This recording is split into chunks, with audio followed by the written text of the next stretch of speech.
తనకు కానీ తన కుటుంబానికి కానీ అధికారాన్ని అడ్డం పెట్టుకుని కబ్జాలకు పాల్పడడం చేత కాదని వైసీపీ నెల్లూరు రూరల్ నియోజకవర్గ ఇన్ఛార్జ్ మాజీ డీసీసీబీ చైర్మన్ ఆనం విజయ్ కుమార్ రెడ్డి వెల్లడించారు. వైసీపీ హయాంలో కబ్జాలకు పాల్పడినట్లుగా ఇటీవల కాలంగా తనపై వస్తున్న వదంతులను ఖండిస్తూ నెల్లూరు నగరంలోని తన నివాసంలో విలేకరుల సమావేశాన్ని నిర్వహించారు. తాను కబ్జా చేసినట్లుగా పేర్కొంటున్న భూములు వంశపారంపర్యంగా దక్కాయని, అందుకు తగిన పత్రాలను ఆధారాలను బహిర్గతం చేశారు. తనపై బురద జల్లే ముందు పూర్తి విషయాలను తెలుసుకోవాలని సూచించారు. ఓ నేత వలె తాను అధికారాన్ని అడ్డం పెట్టుకుని పనికి రేటు కట్టడం ఎన్నడూ చేయలేదని, అధికారాన్ని అడ్డం పెట్టుకుని కబ్జా చేసిన నేతలు నేడు తనపై దుష్ప్రచారాలకు పాల్పడుతుండడం సిగ్గుచేటని దుయ్యబట్టారు. అందరికీ నమస్కారం. ఈరోజు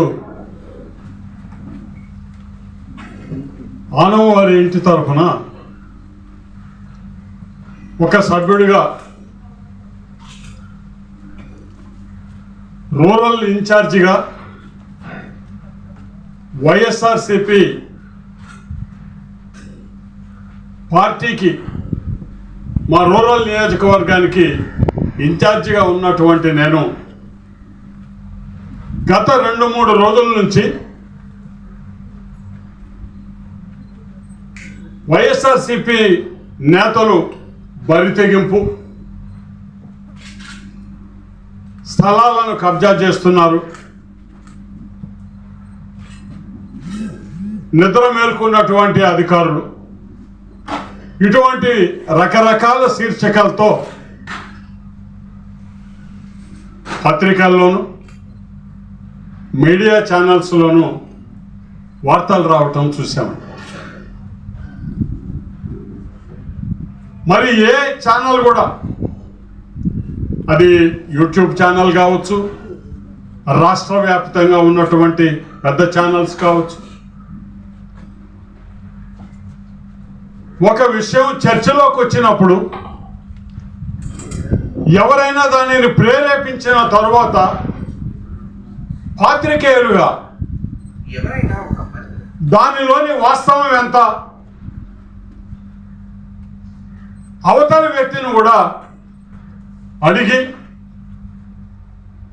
సమాచారం తీసుకొని తర్వాత మీకు ఏ పద్ధతిలో మీకు ఏది ధర్మం అనిపిస్తే వాటిల్ని మీరు విశ్లేషించి పత్రికలు రాసేటటువంటిది నాకు తెలిసినంత వరకు అలవాటు. ఎందుకంటే జర్నలిజం అనే దానికి ఒక క్రెడిబిలిటీ అండి. ప్రతి ఒక్కరూ న్యూస్ పేపర్లు చదివే వాళ్ళు ఉన్నారు. ఈరోజు అరచేతులోనే వైకుంఠం అనేటటువంటి సెల్ ఫోన్లో రాష్ట్ర వ్యాప్తంగానే కాదు ప్రపంచవ్యాప్తంగా జరిగేటటువంటి విషయాలు చూస్తున్నటువంటి సందర్భంలో స్థానికంగా ఏదైనా ఒక సంచలన వార్త అన్నట్లుగా ప్రాముఖ్యతలోకి వచ్చినట్లయితే ఆ వార్తాహారంలో ప్రతి ఒక్కరు కూడా దాన్ని చదవటం జరుగుతుందండి. మరి ఆ కార్యక్రమంలో పాత్రికేయుల బాధ్యత ఈరోజు నేను కొత్తగా చెప్పేటటువంటి పరిస్థితి కాదు. ఎందుకు మాట్లాడుతున్నారు మమ్మల్ని? ఎవరు కబ్జాదారులో, ఎవరు అక్రమంగా సంపాదించిన వాళ్ళో లోకంకి తెలియదు కదా. వచ్చిన ప్రతి ఒక్క అధికారి తల ఇట్ట పట్టుకొని నిలబడ్డారండి. అక్కడ మా కర్మకి ఇలా రాపిడి తట్టుకోలేక వచ్చినామండి ఇక్కడ దాకా. ఎందుకంటే సింపుల్ లాజిక్, 75 సంవత్సరాలు ఒకే పేరు మీద అక్కడ వ్యాపార లావాదేవీలు జరిగే ఆస్తి షెడ్యూల్తో పాటు ఉంటే ఇది కబ్జా అనమంటే ఆ గవర్నమెంట్ ఆఫీసర్ కూడా సిగ్గుగా ఉండింది. కారణం ఏంటంటేనాయా, బురద పందిలో తిరిగి ఆ పంది ఎదురొచ్చిందనుకో పక్కకు తప్పుకుంటామండి, లేదనుకో అది టీతులు ఇస్తుంది, అదంతా పైన పడుతుంది. ఈ కర్మ దేనికి రా అని అటు పక్కనో దాన్ని వెనకనో పోయి నిలబడతారు. అది ఎదలగొట్టకుండా వెళ్ళిపోద్దిలే మన మీద, అది ఎవరి మీద ఇదిలిందో వాడు అడుక్కుంటాడులే. అది అధికారుల పరిస్థితి. ఈరోజు అదే అధికారుల పరిస్థితి. మేము ఎవరు వాళ్ళని తప్పు పట్ల. ఇరిగేషన్ సైట్ లో బోర్డు పెట్టాల్సి వచ్చింది, ఇంతవరకు లేదు బోర్డు. ఇప్పుడు ఎందుకు కావాల్సి వచ్చింది దానికి? తమాషా ఏంద్రా అంటే వాడు పెట్టిన స్థలం రైస్ మిల్లులో పెట్టలా, అతను ఇరిగేషన్ స్థలంలో పెట్టాడు. కాబట్టి మేము ఏం అభ్యంతరం చెప్పలా. కానీ ఆ వీడియోలు ఆ సిస్టమ్ ఎట్టుందంటే ఇరిగేషన్ స్థలాన్ని మేము ఆక్రమించినట్టుగా ఫోటోలు వచ్చాయి. ఇప్పుడు పోయి అయినా మీరు చూడొచ్చు. ఎందుకంటే ఆర్టీఓ గారిని స్వయంగా మా వాళ్ళు లోపలికి తీసుకెళ్లారు. సార్ ఇదిగోండి పాత గోడలు, ఇప్పటికే అవి ఒక రకమైన ఇటుకలు 1946-47 కట్టిన ఆ ఇటుకలు ఎంతో సన్నంగా ఇంత పొడుగులు ఉంటాయి. ఇదిగోండి తెల్లసొన్నం. ఈరోజు అన్యాక్రాంతం అవుతుందేమోనని చెప్పి అదే మిల్లు మీద కాంపౌండ్ వాల్ ఫిక్స్ చేసి కాంపౌండ్ వాల్ చేసి ఆ స్థలాన్ని భద్రం చేయమంటే మా రాళ్ల మీదనే మేము కర్త ఉన్నాం, మీరు కావాలంటే 2 నిమిషాలు ఉండండి లోడు చూపిస్తామని చెప్పాం. అంత దూరం ఆయన నిలవల.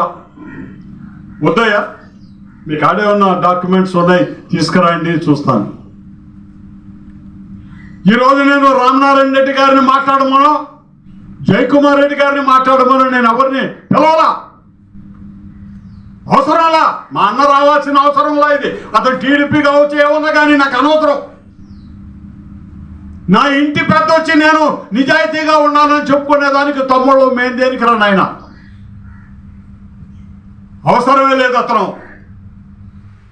నిజాయితీగా మాది 75 సంవత్సరాల రైస్ మిల్లు మాది, సాక్ష్యాధారాలతో పాటు మాకున్నాయి. కాబట్టి ఎవరైనా సరే ఇంత తెలిసిన తర్వాత కూడా ఇంకా మా మీద బురద తావాలనేటటువంటి ఆలోచన వస్తే బురద కడుక్కోవడానికి నేను సిద్ధం.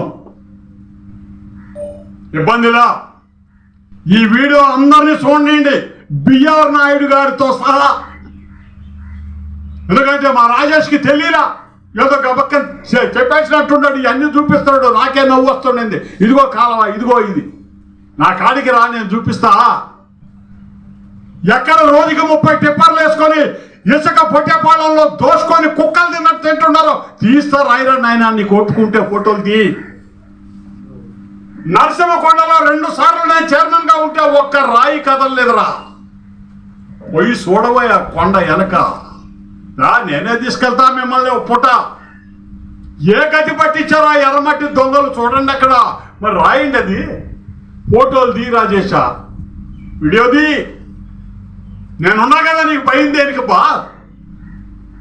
ఎవరండి ఇది? అపార్ట్మెంట్ కడతా ఉంటే అపార్ట్మెంట్ కింద అని చెప్పి అపార్ట్మెంట్ కాడ నిలబడితే వాళ్ళు ఆ కట్టుకునే వాళ్ళు పైనుంచి తూన కొడుకులు వచ్చినారా డబ్బు పారేయండి వాళ్ళ దగ్గర ఊస్తా ఉంటే ఊసేదరు చూసుకొని డబ్బు ఇష్టపోయే మీరంటా మమ్మల్ని ఆనవాళ్ళని కబ్జాదారులు అనేది. మీరు అనేది మమ్మల్ని చెప్పండి, నాకు సమాధానం ఇది. ఎకరాకి 5 లక్షలు ఎప్పుడూ ఇన్నది లేదు. ఇది వివేకానంద రెడ్డి టైంలో ఇల్లా, ఇంకొక టైంలో ఇల్లా. లోడా వాళ్ళని పంపిస్తా, కాలువలు పగల కొడతా. ఆస్తులు పాపం వాళ్ళెవరో వాళ్ళ ఆస్తుల్ని పణంగా పెట్టి వాళ్ళ బిడ్డలకి డబ్బులు సంపాదించుకోవడానికి ఎర్ర టెండలో వాళ్ళు నిలబడి వ్యాపారాలు చేస్తుంటే కుక్కలు తిన్నట్టుగా పోయి అక్కడ తిన్నది ఎవరండి? మేమా మీరా? రాయి రాజేషా, ఇది రాయబా నువ్వు. నేనున్నాను, సాక్ష్యాలతో పాటు చూపిస్తా. చెరువుల్లో లేఅవుట్లు వేసుకొని సగం సగం పంచుకున్న ప్రభుత్వాలు ఎవరో 3 నీకు ప్రతి వారం ఒకటి చూపిస్తాను. మిమ్మల్ని అందరినీ కూడా తీసుకెళ్తా. ఇంకా గమ్మున నా పాటికి నేనేదో ఇటు వచ్చి అటు పోయేవాడిని. గెలికినారు కాబట్టి అందరినీ కూడా నేనే తీసుకపోతా. నారాయణ సార్ కూడా అయ్యా చెరువుల్లో మోసపోబాకండి అని చెప్పారు గతంలో. నేను అంతకు ముందే చెప్పున్నా. చూపిస్తా మీకు ఒక లేఅవుట్ సగం సగం బేసిస్లో ఉన్నట్టుంది అయ్యలకి. చూపిస్తా మీకు, అది చూడండి. కొన్నోళ్ళు నాశనం కావటం తప్ప ఇంకేమిలా.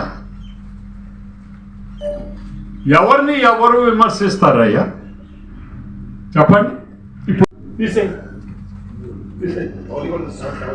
మిగతా శిస్తులు అవి ఎప్పుడైతే మా తాతగారు కట్టి అయ్యా ఫైల్లో నుంచి ఇటు తీస్తుంటే ముక్కలు ముక్కలుగా రాలిపోతా ఉండే. ఉన్నంతలో ఉన్న కాడికి 80 సంవత్సరాల నుంచి మా కుటుంబానికి సంబంధించిన రైస్ మిల్లు సజీవంగా అక్కడ ఉండిందనే సర్కమ్స్టాన్షియల్ ఎవిడెన్స్ తో సహా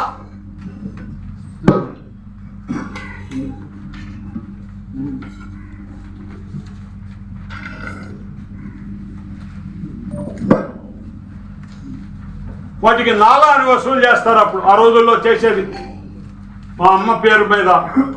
ఇదిగోండి ఆన వెంకటరమణమ్మ గారు, వెంకటకృష్ణ రైస్ మిల్లు. ఎప్పుడు సార్ ఇది?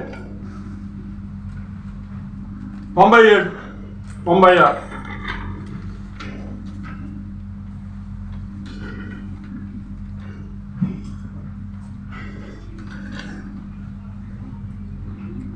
మున్సిపల్ ట్యాక్సులు కట్టుకుంటూ వస్తున్నటువంటి క్రమంలో మా అమ్మగారి పేరు మీద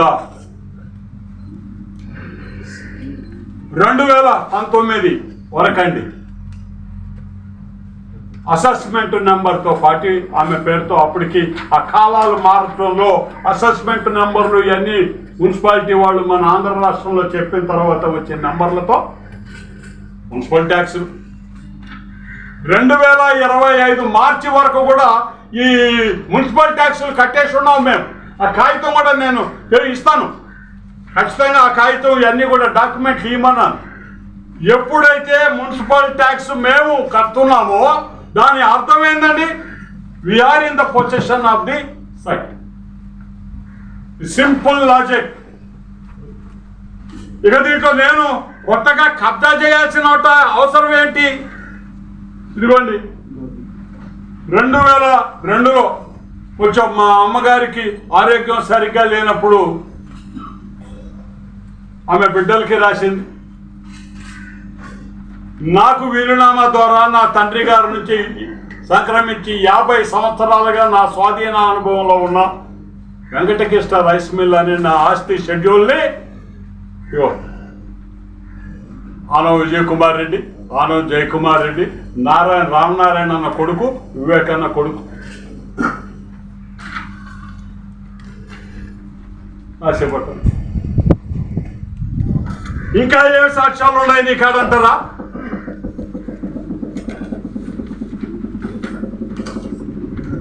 ఇది మాది కాదు అని చెప్పేదానికి ఒక్క సాక్ష్యం నన్ను మా మీద నింద వేసిన వాడి దగ్గర ఉంటే చూపిమని అడుగుతున్నా.